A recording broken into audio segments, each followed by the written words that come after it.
Hi, I'm Charles. And I'm Angela, We want to share a little from our lives. and hope that our experiences may be of benefit to you. So, let's go.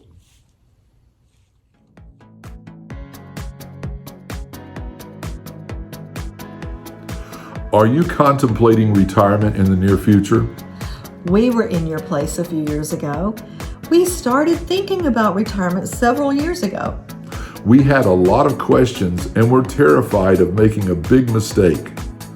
So, after watching many YouTube videos, Spending hours reading retirement-related websites and message boards, talking with friends and family who had already retired, we began to feel a little more comfortable, and we decided that we too could make the big leap. so we prayed about it. Then held our breath while we turned in our resignations.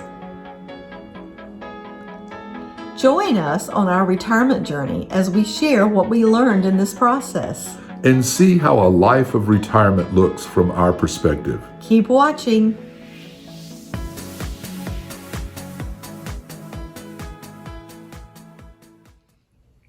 We paid into Social Security for many years. Yeah, when can I start drawing on my investment? That's what we all think, right? We're ready. Social Security states that you can apply up to 4 months before you want benefits to start. Personally, I would suggest no later than 3 months ahead. Yeah, well, like many, we wanted to have the security of a retirement income without the necessity of having to take on another job. Of course, we were concerned about our lifestyle and how that might be affected once we were no longer drawing 2 full-time salaries and a part-time salary, as we worked 2 jobs that were full-time and a part-time job for most of our working career. Yeah. But there is more to life than money, right? But it sure helps. That's right. So we used our Social Security earnings as a base for retirement income. The Social Security Administration says you must have 10 years or 40 credits of work to be eligible for Social Security benefits. Without this prerequisite, you cannot draw Social Security. However, you may be able to draw on a spouse's account in some situations, but there's more information about that on the Social Security site. As we began to research how Social Security worked, and it was a mystery to us, we discovered this basic Social Security principle. The longer you wait to retire, the greater your monthly income will be in retirement. Our plan was to travel when we retired, and we would still have the time and energy to do so if we didn't wait too long. We both watched our elderly parents decline as they got into their later years, and they got to the point they would have been unable to travel. Therefore, we had to balance our optimum income with the length of time we continued to work. So the basic answer to the question, when can I retire, is between 62 and 70. You can work after 70 if you want to, but your Social Security benefits will not increase after that birthday. You need to learn this term to start with. Full retirement age. Sometimes it's simply spelled FRA. So the first thing is you need to ask yourself, what is my full retirement age? Up until a few years ago, everyone's full retirement age was 65. That's the way it was when our parents retired. But in 1983, the Social Security Administration gradually increased the FRA from 65 to 67 over a 22-year period. Currently, as of 2022, if you were born between 1943 and 1954, your full retirement age is 66. And you're probably retired already. Correct. Then it starts gradually increasing like this. If you were born in 1955, your full retirement age is 66 and 2 months. If you were born in 1956, your FRA is 66 and 4 months. In 57, it's 66 and 6 months. in 58, 66 and 8 months, 59, 66 and 10 months, and no surprise, if you were born in 1960 or later, your FRA is 67. And that is where it is currently now. It will likely change in the future. Yeah, probably so. But did you know you can actually collect Social Security before you retire?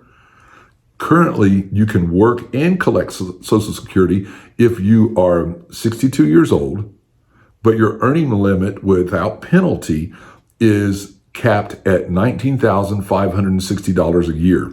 That's as of 2022. However, you will lose $1 of your Social Security benefits for every $2 earned over the cap. In other words, your Social Security incurs a 50% penalty on anything you earn over the 19,560 number. So you can still work and get Social Security. But if you earn over that magic number of 19,560, your Social Security will be taxed and you will not get the full amount you would normally be due. Exactly. Say you have a job that pays $25,000 a year. Okay, that's $5,440 over the earning limit. So for that, in that year, Social Security will deduct $2,720, and you will get the other $2,720 in benefits. That's how that 50% penalty works. So why would someone want to work and collect Social Security? Well, perhaps you just really enjoy your job. You don't want to stop working, and you'll take the Social Security benefits and invest them somewhere else. Or there are some people that perhaps they just have a family situation or a life situation where they simply need the income. Once you reach your FRA, you can work and get full benefits no matter how much you earn. So if you want to continue working your job, you can have the full income from your job and your full Social Security benefit without penalty. Of course, you'll be paying taxes, but on your job particularly, but you won't be penalized. And the Social Security Administration will not take part of your benefit. However, if you really want to maximize your Social Security benefit, you can continue working all the way up to age 70 and build credits so that when you do begin taking the benefit, you will receive the maximum amount possible, and that is at the age of 70. Once you have reached the age of 70, no matter whether you take the benefit then, continue to work, whatever, it will never increase beyond what you would get at the age of 70. So there would be no reason to delay at that point.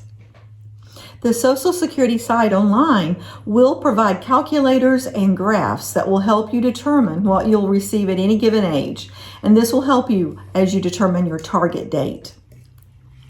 Okay, we struggled with all of this and trying to understand how penalties and deductions and all this works in real life. So let me see if I can give you a quick example. For monthly penalties, the Social Security Administration gives this equation. They take your full monthly benefit and multiply it times 0.556 of 1%. Okay. Now don't get overwhelmed with that because I did when I first looked at it. Okay, so let me just show you how this works out. This is a real easy example. He's the mathematician in the family. Not really. Social Security says that presently the average income, the average Social Security benefit monthly is $1,657 for a person. Okay, so let's use that figure.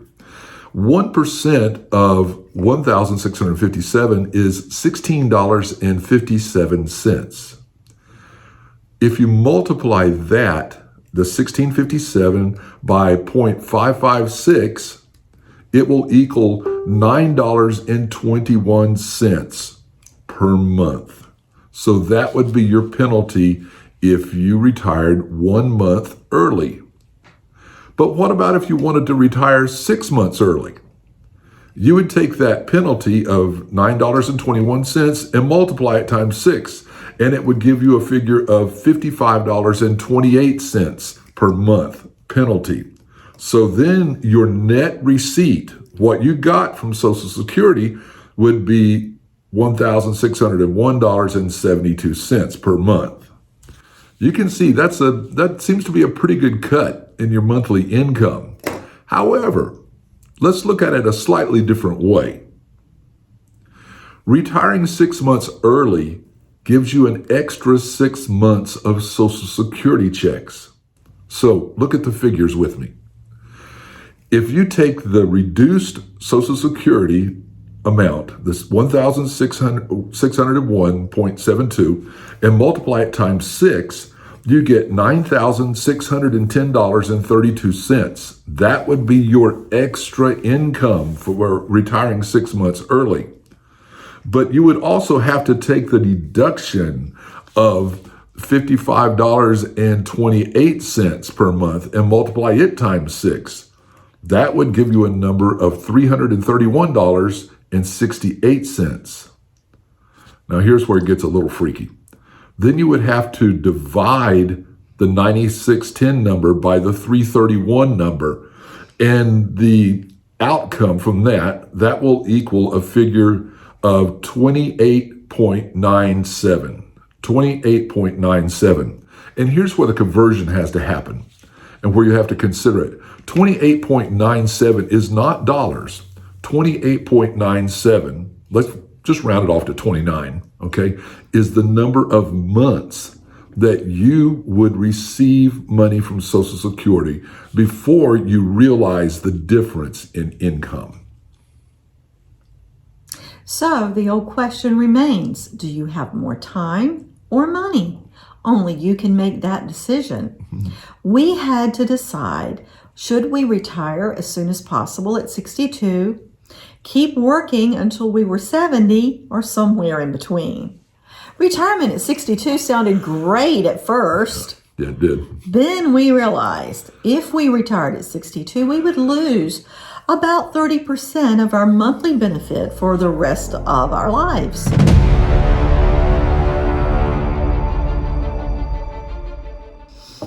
Also, we were helping to take care of elderly parents at the time, so we weren't free to travel as we had hoped anyway. And we enjoyed our jobs and felt great. We didn't feel that we were ready to retire just yet. So after much research, thinking that we were preparing ourselves, and we were weighing all the options, and here is what we ended up doing. Angela's full retirement age happened. I still had 6 months to go. Our calculations showed that retiring 6 months ahead of my FRA meant I would receive a little less each month when I began to draw Social Security. But we felt like this small penalty was worth it because it allowed us to retire together at the same time. So our decision was made, and we started putting plans in place. The first step was making sure we had our Social Security set up so we didn't go a month without a paycheck. And then we also got to get Medicare set up, which we will discuss in the next video. Right. But let's look at number one. Number one, filing instructions for setting up your Social Security account.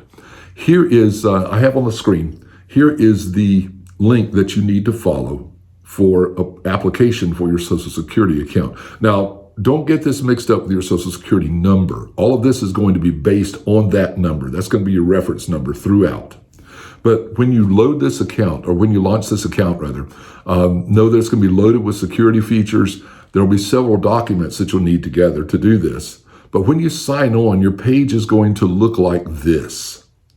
You see that it says create an account. You click on that and it brings you to this screen. You have to create a username and a password.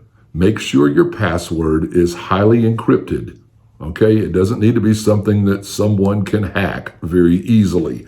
You need to keep this very secure. Okay, once you do that, it will take you to this page where it asks the question, what can I do with my Social Security account?